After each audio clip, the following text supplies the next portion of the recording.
Hello friends. तो almost, nearly और practically ये तीन शब्द हैं जो अक्सर कंफ्यूज कर देते हैं, है ना।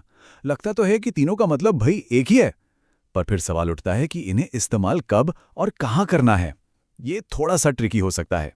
तो बस आज हम इसी कंफ्यूजन को हमेशा के लिए दूर करने वाले हैं। तो सबसे बड़ा सवाल यही है, क्या ये तीनों सच में एक ही है? देखिए, ये बहुत ही कॉमन सवाल है और सच बताऊं तो बहुत से इंग्लिश लर्नर्स यहाँ पर थोड़ी सी गलती कर बैठते हैं। लेकिन चिंता की कोई बात नहीं, आज हम इस टॉपिक को एकदम क्रिस्टल क्लियर कर देंगे। ओके, तो चलिए फिर शुरू करते हैं।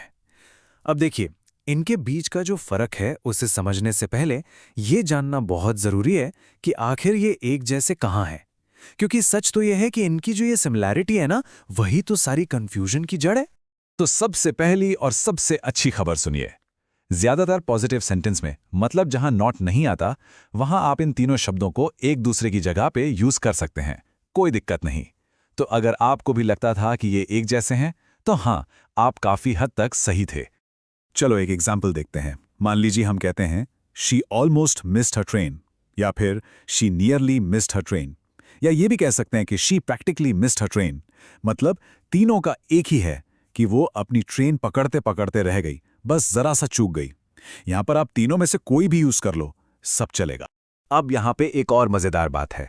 ये जो तीनों शब्द है ना, ये अक्सर कुछ कॉमन वर्ड्स के साथ जोड़ी बनाते हैं, जैसे कि ऑल या एवरी।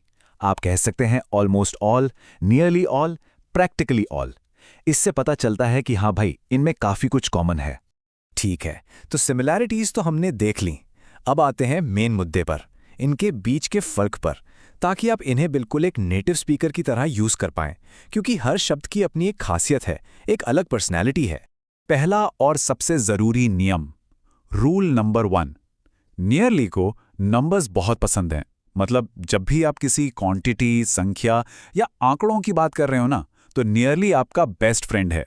जैसे इस सेंटेंस को देखिए, there were nearly 200 people at the meeting. ये सुनने में सबसे नेचुरल लगता है ना। यहां पर ऑलमोस्ट या प्रैक्टिकली उतना फिट नहीं बैठता। तो याद रखिए, नंबर्स के साथ नियरली। चलिए अब आते हैं रूल नंबर 2 पर। प्रैक्टिकली जो है वो स्पोकन इंग्लिश का सुपरस्टार है।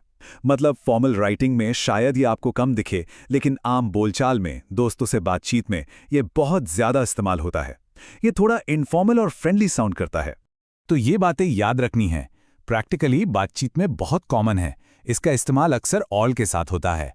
और हाँ, नथिंग और एनीथिंग जैसे शब्दों के साथ भी यही खूब जमता है। रोजमर्रा की बातों के लिए एकदम परफेक्ट। और अब हमारा तीसरा नियम, जो है ऑलमोस्ट के बारे में। ऑलमोस्ट की सबसे बड़ी ताकत है कंपैरिजन, यानी कि तुलना करना।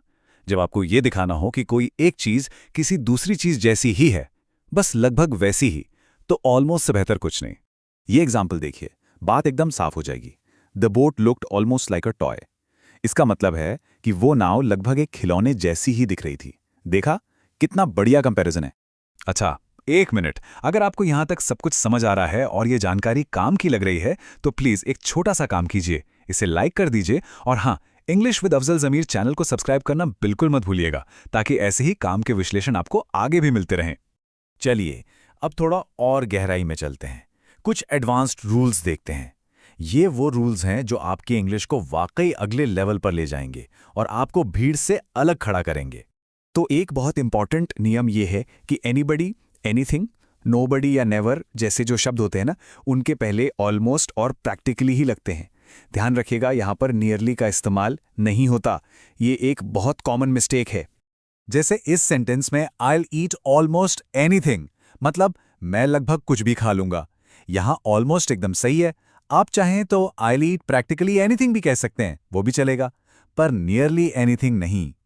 अब कुछ प्रो टिप्स, खास तौर पर एडवांस्ड लर्नर्स के लिए। पहली बात, नेगेटिव सेंटेंस में ऑलमोस्ट नॉट बोलने से अच्छा है कि आप कहें ओनली जस्ट, जैसे we only just got there in time. दूसरी टिप, ऑलमोस्ट नेवर की जगह हार्डली एवर या स्कैर्सली एवर का इस्तेमाल करें, यह ज्यादा नेचुरल लगता है। और तीसरी, एक मजेदार बात, ब्रिटिश इंग्लिश में लोग नियरली से पहले वेरी भी लगा देते हैं, जैसे he was very nearly caught. वाह, तो हमने काफी कुछ सीख लिया। चलिए फटाफट एक क्विक रिकैप कर लेते हैं। ये अगली स्लाइड जो है ना, ये पूरे टॉपिक का सार है, एक परफेक्ट समरी। मैं तो कहूंगा कि इसका एक स्क्रीनशॉट लेकर रख लीजिए, बहुत काम आएगा। तो मोटी मोटी बात यह है, जब भी नंबर्स या क्वांटिटी की बात हो तो नियरली यूज करें। अगर आप दोस्तों से बातचीत कर रहे हैं, इनफॉर्मल इंग्लिश बोल रहे हैं, तो प्रैक्टिकली बेस्ट है। और जब तुलना करनी हो, कंपैरिजन करना हो, तो ऑलमोस्ट का इस्तेमाल करें। वैसे ऑलमोस्ट एक सेफ ऑप्शन भी है जो कई जगह चल जाता है। तो अब बारी आपकी है। आज जो कुछ भी सीखा है उसे प्रैक्टिस में लाइए। इन शब्दों का इस्तेमाल करते हुए अपना एक एक सेंटेंस नीचे कमेंट्स में लिख के बताइए। हमें आपके एग्जाम्पल्स का इंतजार रहेगा। और हाँ, हमारे साथ जुड़ने के लिए आपका बहुत बहुत शुक्रिया।